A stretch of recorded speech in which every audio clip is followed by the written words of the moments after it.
Candidate बहुत सारे हैं जो अलग अलग पार्टियों से आए हैं, लेकिन आपको ये पहचानना है कि कौन आपका अपना है, कौन आपका पराया है। बहुत सारे लोग कहेंगे कि आपके बेटे हैं, इसी क्षेत्र के हैं।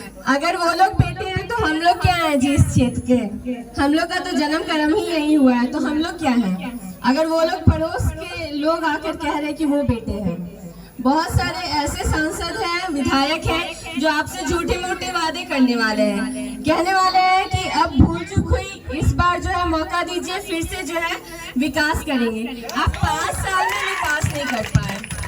जो व्यक्ति 5 साल एक मायने रखता है ना, 5 साल में आप विकास नहीं कर पाए, फंड जो है RTI पे जाके चेक हो जाए कि वापस चला गया, वो आदमी अब आगे क्या करेंगे। 64 इयर्स की उम्र में कोई अपने लिए धन संपत्ति इकट्ठा करके अपने वंशज के लिए रखेगा कि हमारे लिए विकास करेगा। आपको ये चीज पहचानना है। आपको पहचानना है कि कौन क्षेत्रीय है, कौन बाहरी है। जो बाहरी है ना, मैं दावा कर रही हूँ कि 1 जून के बाद जो है वो अपना बोरिया बिस्तर समेट करके चले जाइए,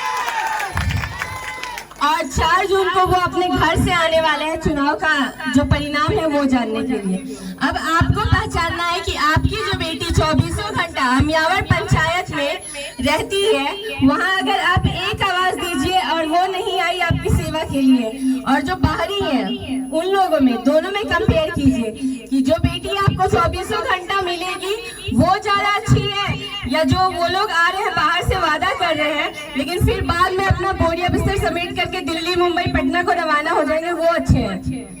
तो आपको पहचानना है कि आपका अपना कौन हिंदू कैंडिडेट है, बाद में पलट जाएगी या मुस्लिम पार्टी है, क्यों मुस्लिम पार्टी को ज्वाइन की। तो मैं सबको सबसे पहले बता दूं कि ओवैसी साहब जो है, बैरिस्टर ओवैसी साहब, आप सब जानते हैं कि उनकी आवाज हमेशा दलितों के लिए, अल्पसंख्यक के लिए और जो अत्यंत पिछड़े वर्ग है उनके लिए उठी है। और आप सबसे ये उम्मीद है कि इस बार जो है आप मन में ठान लीजिए और इस बार आप वाकई विकास के साथ जाने वाले हैं। जो इंसान आपका विकास करेगा आप उसी का साथ दीजिएगा। बहुत सारे क्वेश्चंस मेरे पास भी आए हैं, कुछ कहते हैं कि आप महिलाओं की बात है, कर पाएंगी।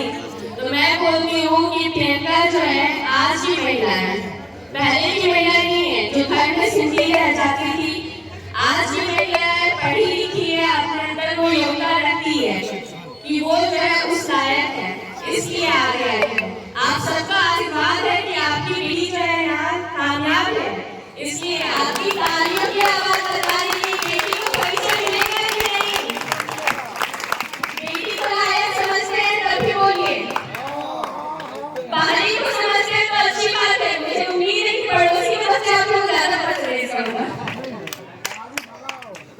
तो आप सबसे उम्मीद है कि आने वाले चुनाव में आप लोग जो सही उम्मीदवार चाहिए। जो मौसा जी, वो लोग तो ज्यादा काम किए ना, वो लोग अपने जीवन में कितना प्रगति किए हैं और साथ में जो है अपने बच्चे लोगों को शिक्षा दी है, उनकी शादी कराती है। जो यहाँ बैठी हुई मेरी महिलाएं मौसी जी लोग हैं, जो मेरी नानी लगेंगी, कुछ लगेंगी, रिश्ते में बहन लगेंगी, वो लोग ज्यादा की ना, घर का काम भी संभाली, गाय बछड़ा भी देखी, रोपनी करनी भी की, तो सब चीज वो की। तो ज्यादा पावर किनके पास है? पावर के पास है जो मुकाम पर है, उतना मेहनत को अपनी जिंदगी में कर चुके हैं, तो असली पावर तो इनके पास है। तो इसलिए किसी के लुभावने जो आएंगे मौके, झूठ मूठ का वादा करके वो सबके पीछे नहीं जाइएगा। कुछ नेता जो है अफसोस भी कर रहे होंगे, आपसे कहेंगे कि वादा करता हूँ, अब भूल चुक हुई, इस बार फिर से अवसर दे दीजिए। तो कब तक अवसर देंगे? भारत का संविधान का ये कहता है कि आप बार-बार एक ही आदमी को अवसर दीजिए, चाहे काम करें या ना करें। कोई किसी की छत्र छाया की बात करे कि इनका हाथ मेरे ऊपर है, मोदी जी का हाथ है, तो आप उस बेसिस पे वोट दीजिएगा। जब निर्माण की बात है तो आपने क्या किया हमारे क्षेत्र में, उसके बेसिस पे हम वोट देंगे। आप लोग अपने यहाँ से क्यों नहीं लड़ते हो? अगर आपके काबिलियत है, आप अपने यहाँ की जनता का विकास कर सकते हैं, तो वहाँ से लड़ना चाहिए। दूसरे जगह आप आ रहे हो ये समझ के ना कि यहाँ की जनता जो है जल्दी मूर्ख बन जाएगी। अब हमें मूर्ख नहीं बनना है, अब हमें अपनी आवाज को बुलंद करना है और सिर्फ एक चीज याद रखना है, काराकाट बचाओ, बाहरी भगाओ। आपसे ये वादा करती हूँ कि जो मैंने पहले भी वादा किया है और आपके बीच आज फिर से आई हूँ, सिर्फ बात